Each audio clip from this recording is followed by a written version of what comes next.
No, absolutely not. I mean, this is not the team of the 90s. If Quincy doesn't get cut, I think that I'd probably end up on practice squad, if that was possible. Maybe they cut me and I'm playing for somebody else. I couldn't make myself do it. I was just like, done. We did not want to play. Cleveland didn't want to play. It was a lousy game. Should have never played it.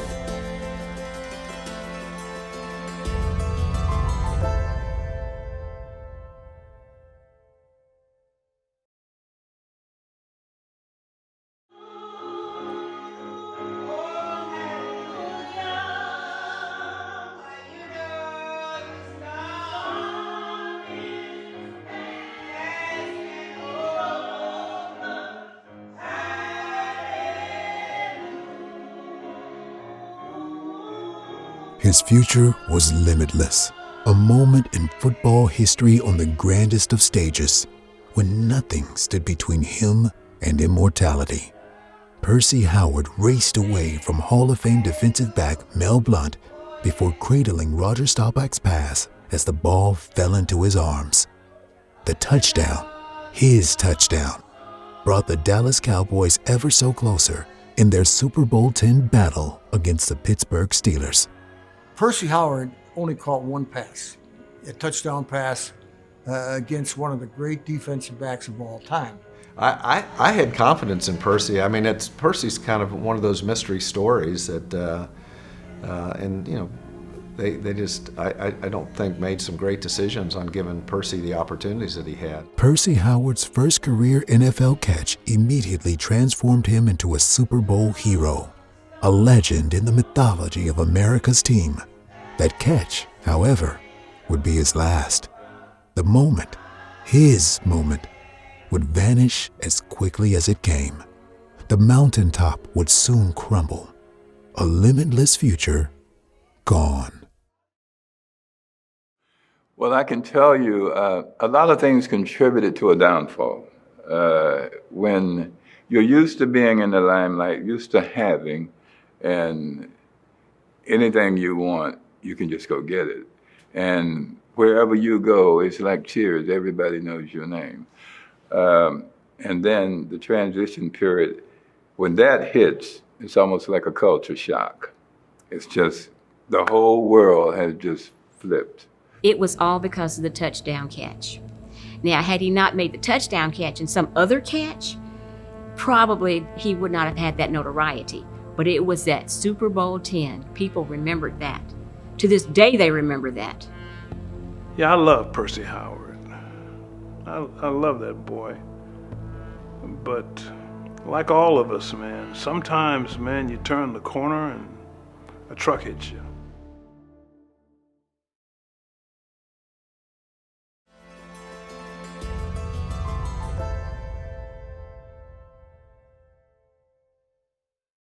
Today we were here because we wanted to give testimony to the life of Percy Howard, some of the things that he has done in his life.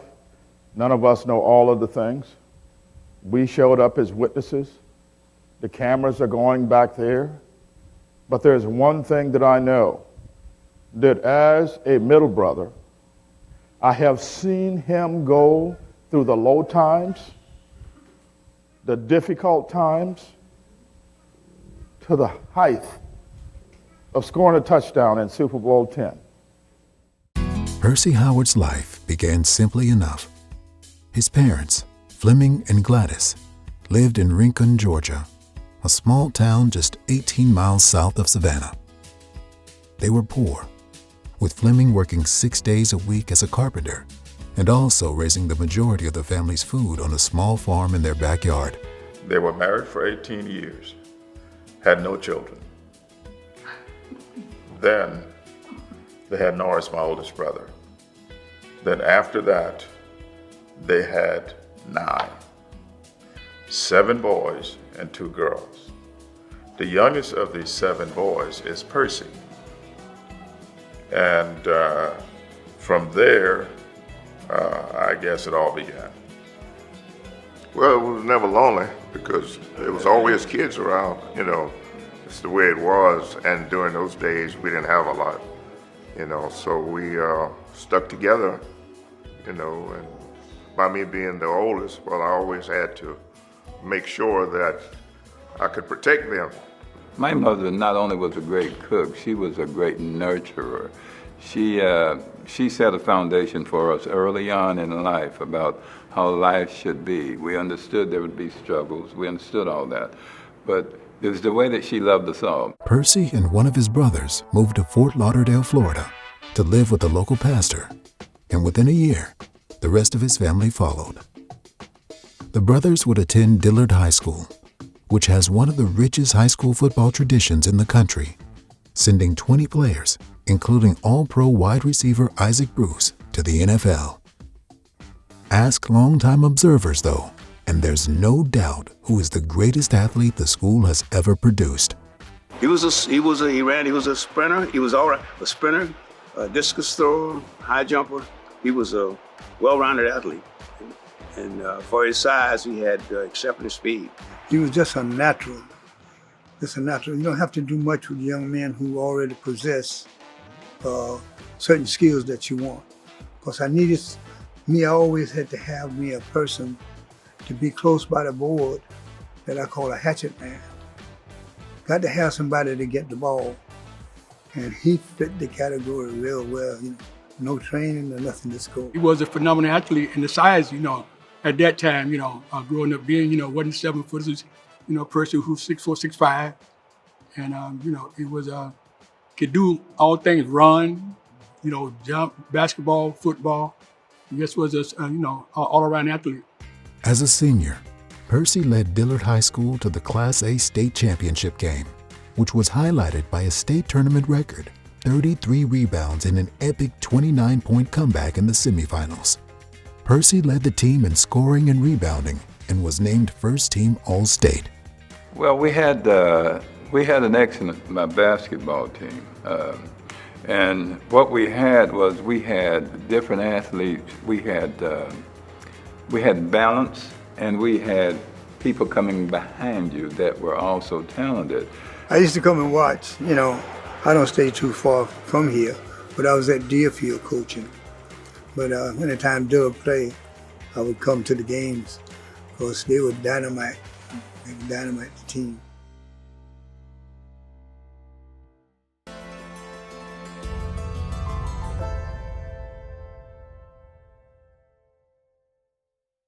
But I would pray that in some of your lives that it would be very strong because it would be touching, Mother.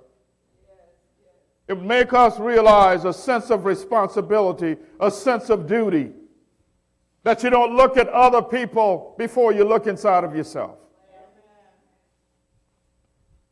Because these young babies are looking at us. These children are looking at us. They're looking at what we do. They're hearing what we say. So we as a people need to understand who we are in Christ.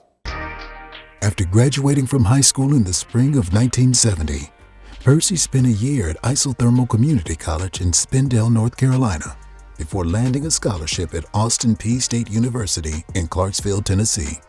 While Percy was forced to sit out the 1971-72 season as a junior college transfer, stories of his athleticism and his leaping exploits quickly spread around the campus, inspiring a nickname that has stayed with him the rest of his life.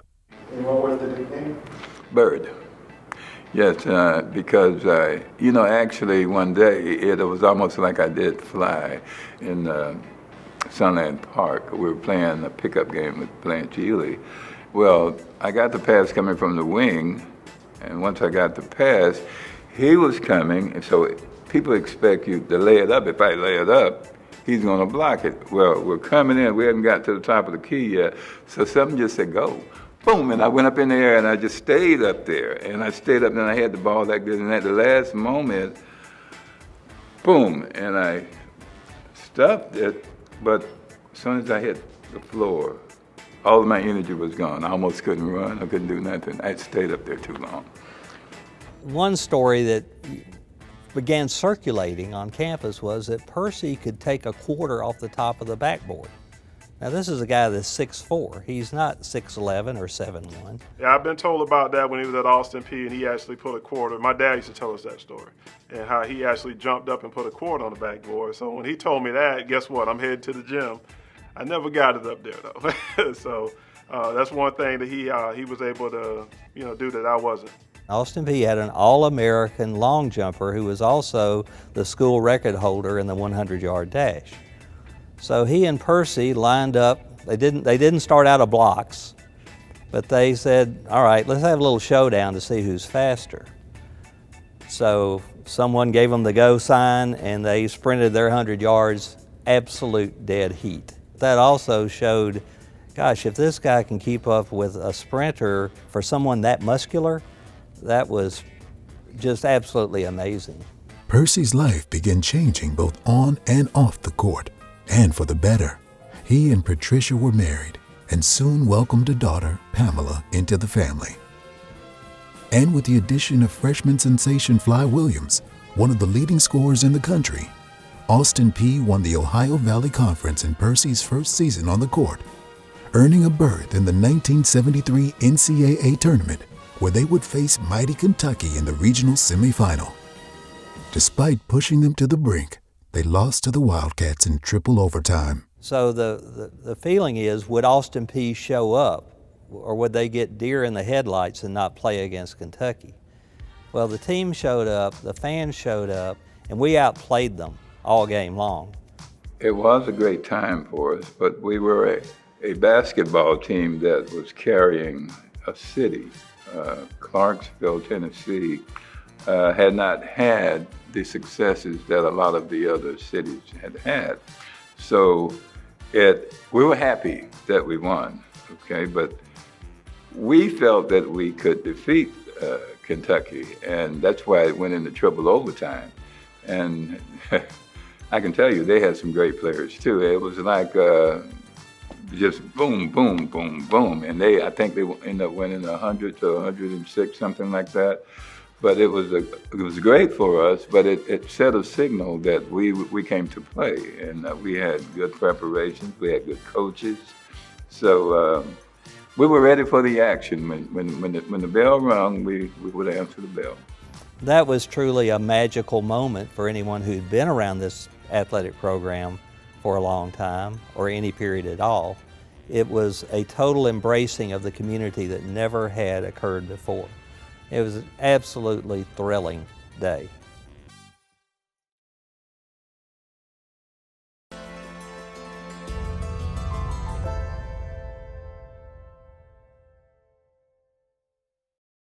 For those of us that would study life, why are we here? Why was Wylie Howard born on December 10th, 1947? Why? Not because I chose to, not because you chose to. It's because God chose you. And He chose us because He has a purpose for our life, work for us to do, people for us to know, to meet and to greet, and to show some love to. How many of y'all know that God is love? Not just some of the time, but God is love. All the time.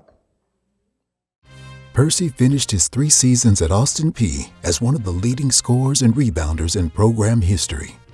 However, despite not having played a down of college football, it was the NFL who came calling in the spring of his senior year. Even though he eventually got offers from 4 NBA teams and 2 other NFL clubs, he ended up signing with the Cowboys as an undrafted free agent. We both assumed that he would play for the NBA. That was almost a given. And we didn't see anything other than that, because he was such an outstanding player that it just seemed the only thing to do. We worked him out, and he ran about 4.25 or something like that. And when I say 4.25, it was like on a cinder track. And we looked at each other and said, you know what, we're going to sign this guy. I ran it against the wind too. So I had gotten fast. This is what I'm saying, it was a blessing from the Lord. It was a blessing from the Lord. But to see non-football players getting an opportunity in the Cowboys back then wasn't unusual. So it wasn't unusual that, Percy was there. Cornell Green was a former basketball player. He had made great strides, and of course, Gil Brandt and the staff always look for those kind of athletes that they think can transfer their particular sport they're playing into an NFL game. And they saw that in Percy. Percy Howard was a basketball player. But when you looked at his body, I mean, he was Secretariat. He was Muhammad Ali. He had muscles on his Achilles. Yeah, well, Percy was tall and great hands. He was a very good basketball player, and he had good speed, and he looked like this. This could be a great receiver for the Cowboys. Yeah. His teammates were impressed with Percy's athleticism and physique, and his position coach thought the college basketball star was ready for more playing time on the gridiron. The issue was convincing head coach Tom Landry. I always believe in two things, attitude and character. He had those. He wanted to play. Terrific effort guy. I mean, I had to defend him. I mean, I had to go into Tom and, we had to evaluate our receivers all the time, every week. And I kept him on the list, and he said, well, I think we ought to cut this guy. I said, no, coach. I said, this guy, he's the kind of player you'll love. I mean, he's got a heart to play the game. I don't care about the talent. Talent is a minor part of the equation. You've got to have the will, the character, the attitude to go out there and play and give it your all. Sometimes you're going to come up short, but he's a guy that I just saw what I liked in him, The thing that was most noticeable about him when he came was his size. Okay, receivers weren't that big back then, about 6'4", 215. So that was noticeable. But then the other thing was his athletic ability. And the third thing was intelligence level. He grasped Coach Landry's offense pretty early in the process as a rookie. The problem was Landry was never a fan of playing any rookie, much less an undrafted free agent basketball player. That's the way Coach was. That's the way he was his whole career. That's the way it was when he played, and then when he coached. To play as a rookie, you really had to earn that. That was a pretty special thing. It was a situation of kind of being blessed, hoping that my shot would come.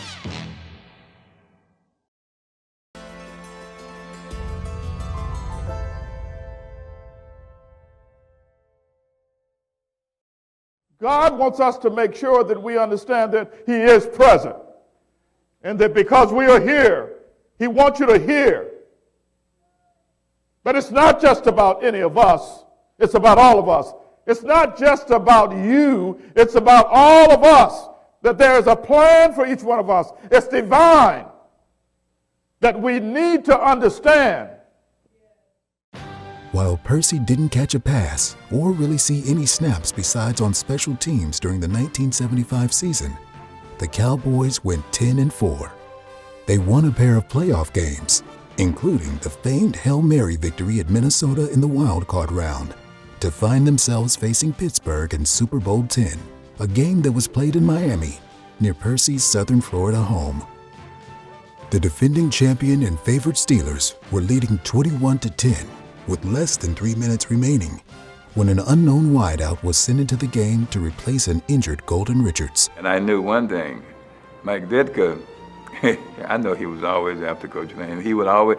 He'd grab me, and he'd be walking, he'd pull me. That's why I was always near Coach Landry. Because at the Super Bowl, when Golden went down, he just touched me. And they said, go. Boy, was I ready to go. You don't go to Super Bowls every year. You might, in your lifetime, you may never go to one as a football player. So to be able to go there, and I wanted my guys all to play. I really did. I wanted them to play and feel like they were contributing. That's what I felt. And Coach Landry really felt the same way. After running a couple of routes one-on-one against arguably the greatest defensive back of his generation, Mel Blount, Percy went back to the Cowboys huddle and told Roger Staubach that he could get open. The quarterback took the play, which was called Fire Slant 24 Wing 7, to Tom Landry during the 2-minute warning, and the head coach agreed. Shotgun formation for Dallas. snap to Staubach, drops back. I worked with him in the offseason and was through to him, so I had confidence in him. And he's a big guy, so I was going to, take advantage of it in that game when he got in there. When Roger got to play, he said, "Okay, Bird." And Drew said, "All you got to do is stay outside." I said, "Okay." So when I moved up to the line, I looked at him and he was looking at me. Naturally, he didn't know what was going to happen. Well, I came off the line slow. It wasn't too slow, but I came off like I was doing nothing. And then I burst into speed. Boom. And I did. I kept him in a tight spin, and I ran right past him. He steps forward and goes for the end zone. Look out down there. It's going to be a touchdown for the Dallas Cowboys. Percy Howard got beyond Mel Blunt. Blunt trying to handle him, couldn't keep up with him, and Percy Howard, a rookie from Austin Peay, for a great catch for the Dallas Cowboys. When I turned around, there was the ball, and at the same time, there was Mel Blunt's eyes about that big, and Roger laid it right in there, and man, oh man, boom, touchdown. I was jumping up and down, screaming, and I was so excited I could hardly stand it. Yes, that was one of the highlights of my life. And I remember taking the football, flipping it to the official, and I went off the field, and who was there? It was Mike Ditka. He was standing there like I knew it, and this was it. And I said, "Oh God!" And there's Coach Lane. He just looked at me. I could see how proud he was, and but we were still down, and we had to have another one. The score now 21-17.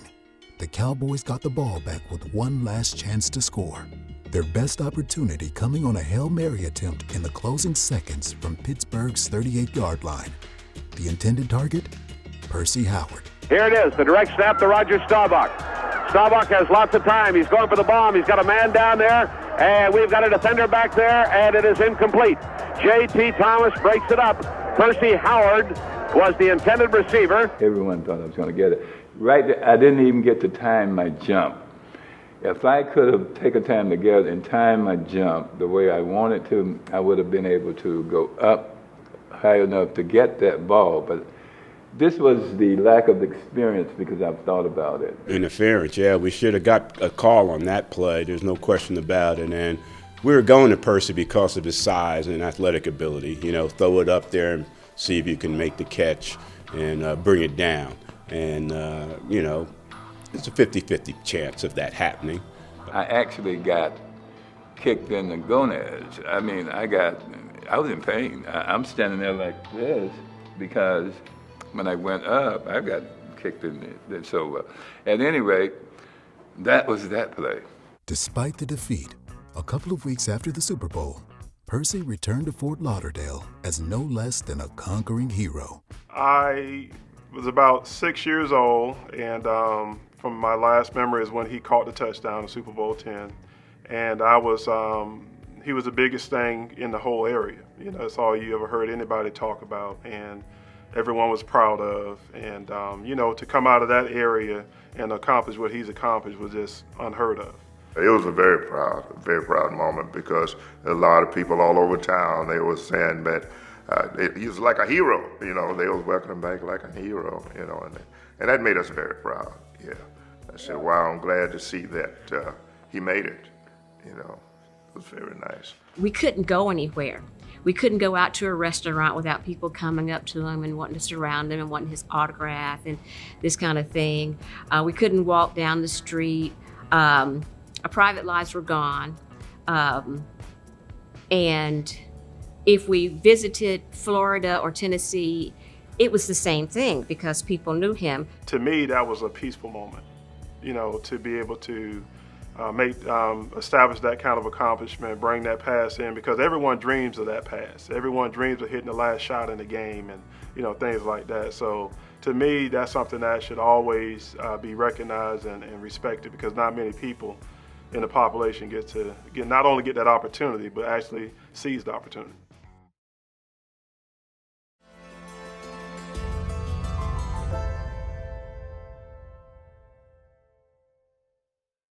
It's It's about you and what you are purposed for in this life and who we are supposed to be. You're going to have, Percy, your up and downs. You're going to have your trials and your tribulation. But through it all, God made a promise to not just some of us, but to all of us. He said, I would never leave you or forsake you.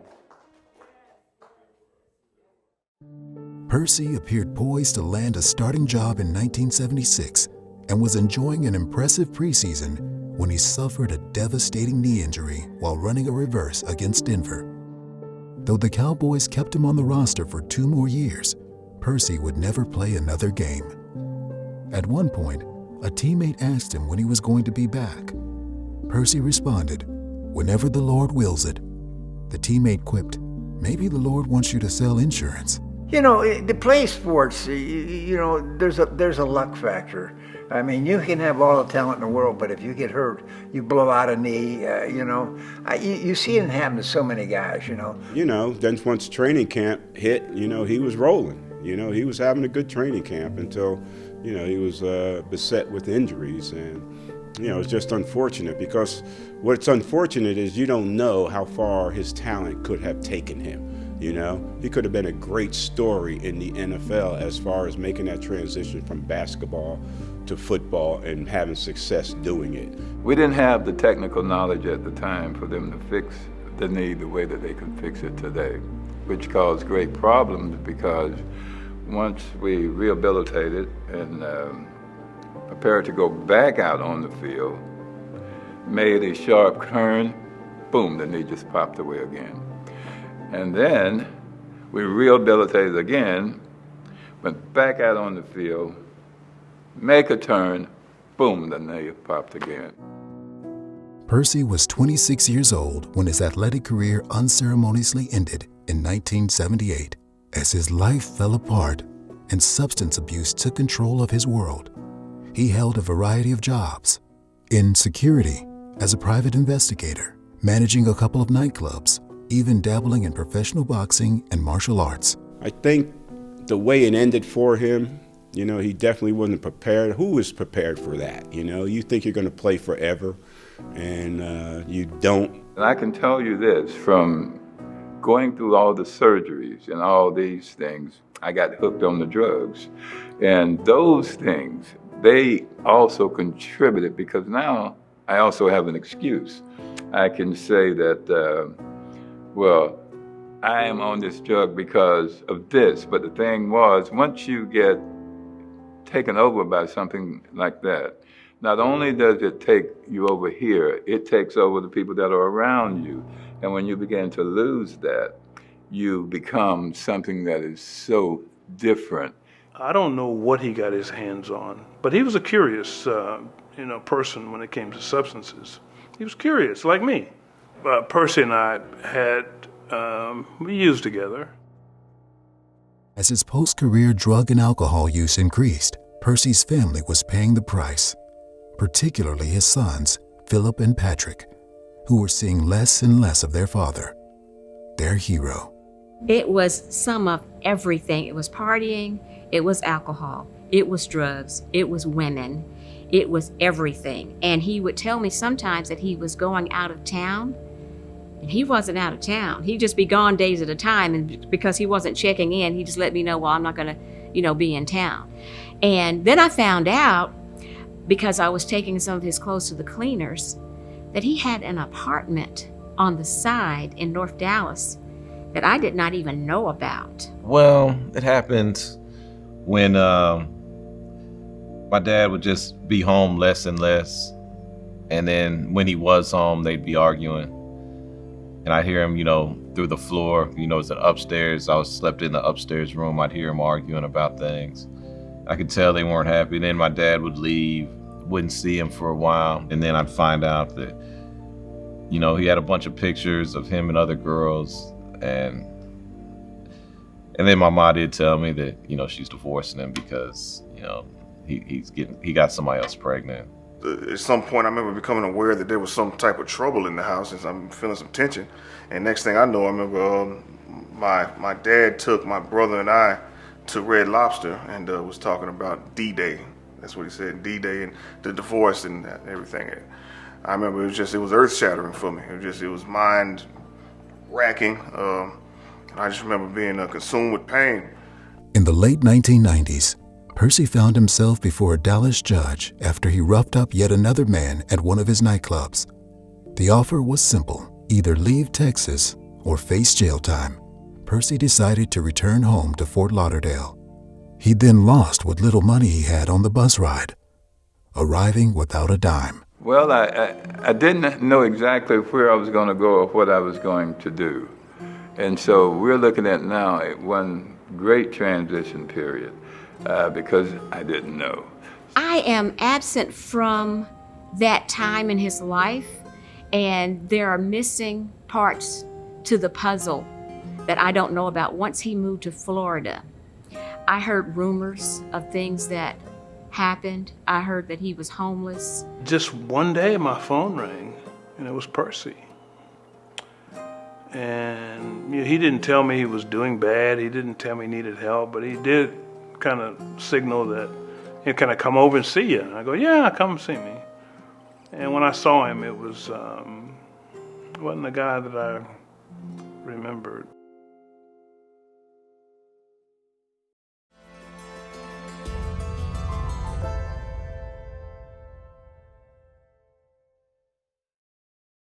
I can remember the time then when my little brother was going through some struggles. I'm sure there were people that gave up on him. But God never did. And the question would be, how do you know? Because there he sit looking like my daddy. There he sit being a servant. Amen. Through it all, y'all being a servant. I don't care what is written. What I know is that God lifted him up, gave him a mission, and gave him a purpose. And ever since he's been working with us, he have not quit.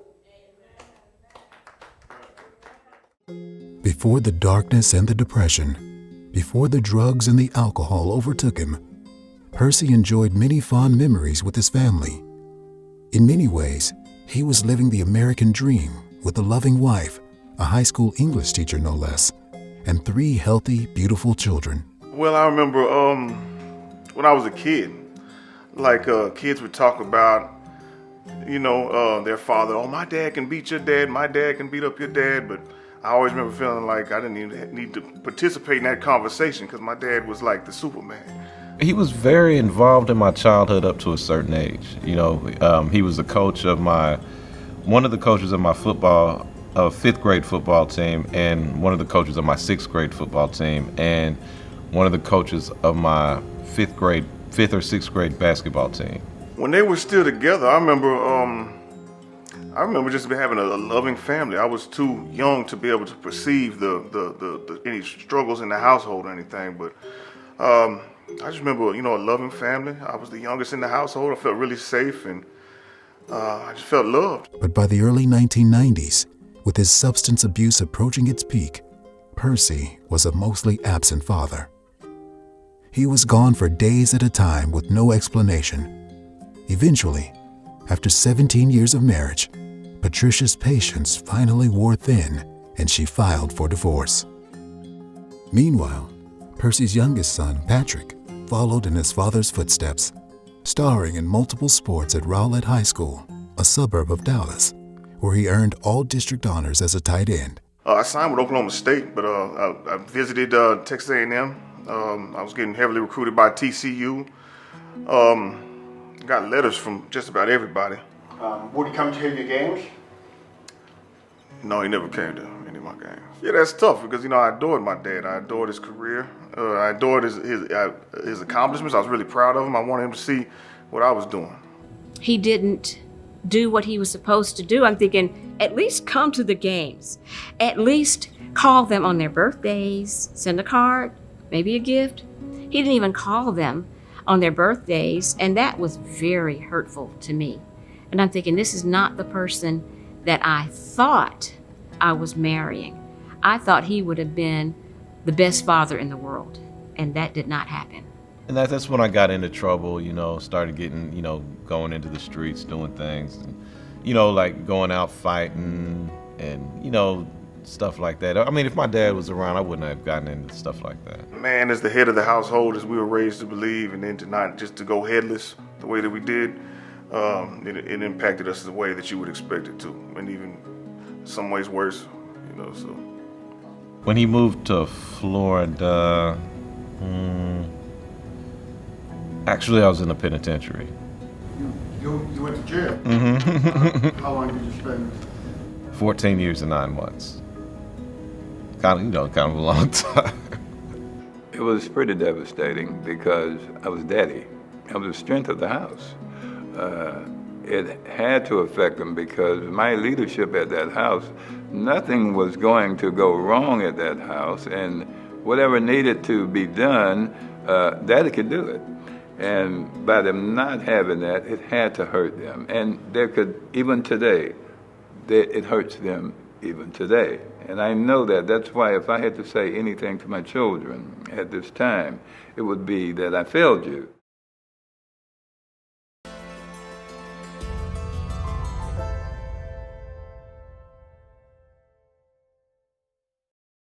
Surely there are difficult times. Surely there is hard times.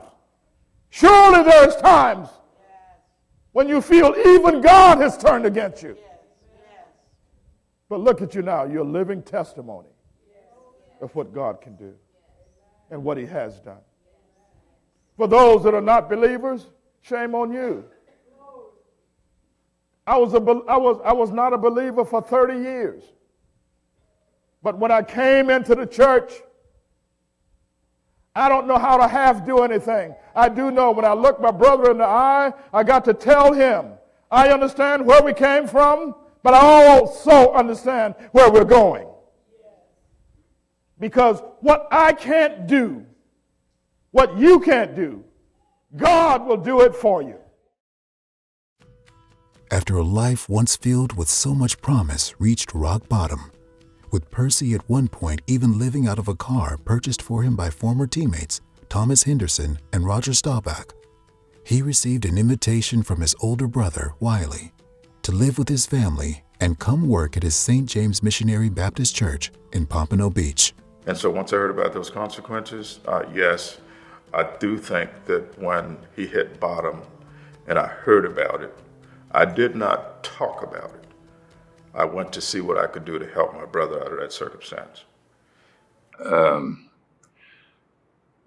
When you go so far down, when you lose so much of yourself, when you understand a growth pattern, which I do, and once you see that happens, when things materialize the way that you began to want them to do, then you begin to feel it. You begin to feel better. You become one once again with yourself, and you begin to understand why you were put here, and I think getting the Lord back involved in my life. And all of that had a lot to do with it. There's nothing more positive than being able to speak with the Lord.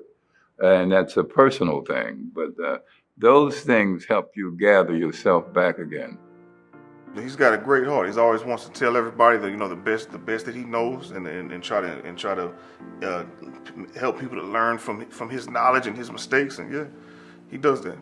Over the last few years, Percy has reconnected with his children, asking for their forgiveness and trying to rebuild those relationships, much as he has rebuilt his own life. His youngest son, Patrick, even moved to Fort Lauderdale to be closer to his father. I think he did have some remorse. I think he did. I think he knew that he should have kept his family intact. I think he just made some bad decisions, and I think I did see some remorse in him. He just, it was more remorse, kind of like being ashamed of himself. Yeah, I think he would have liked to have, looking back, I think he would have liked to have kept his family and been us be together. He does have some guilt, I think, regret even. We're very congenial to each other at this point, and we recognize the fact that both of those children are our children, both of the sons and the daughter in California. He realizes that he's made mistakes. And he has honored that, and I do appreciate the fact that he finally admitted that, I was wrong. And he tried to own up. And so he's a much better person today than he was 30 years ago. I'm proud of him. I feel like he's at a good place. I like that. I like. He just seems like he's got his head is together. As far as trying to make things right, I don't know that is there. Actually, yes, it is, because he reaches out and he tells me, to reach out to my family, and he talks to my sister and brother. So actually, yeah, I would say that he is. I say in his own way, he is trying to make it right.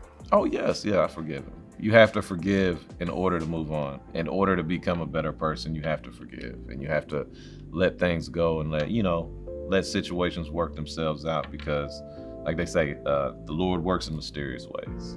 I'll tell you this, I love my children dearly.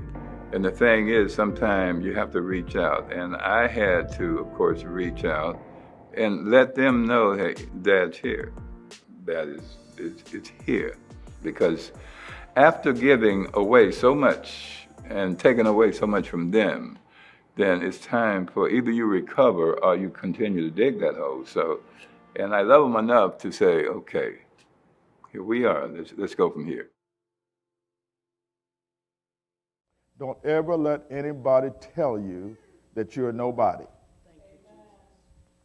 Because we serve a God that serves everybody, that loves everybody. So, how about this? Amazing grace. How sweet the sound that saved a wretch like me. I once was lost, but now I'm found. Was blind, but now I see. Amazing grace.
Dallas Cowboys Deep Blue, presented by Pepsi, proud partner of the Dallas Cowboys and the NFL.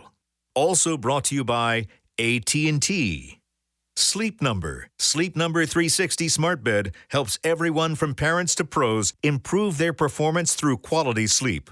Only at a Sleep Number store. Reliant, an NRG company.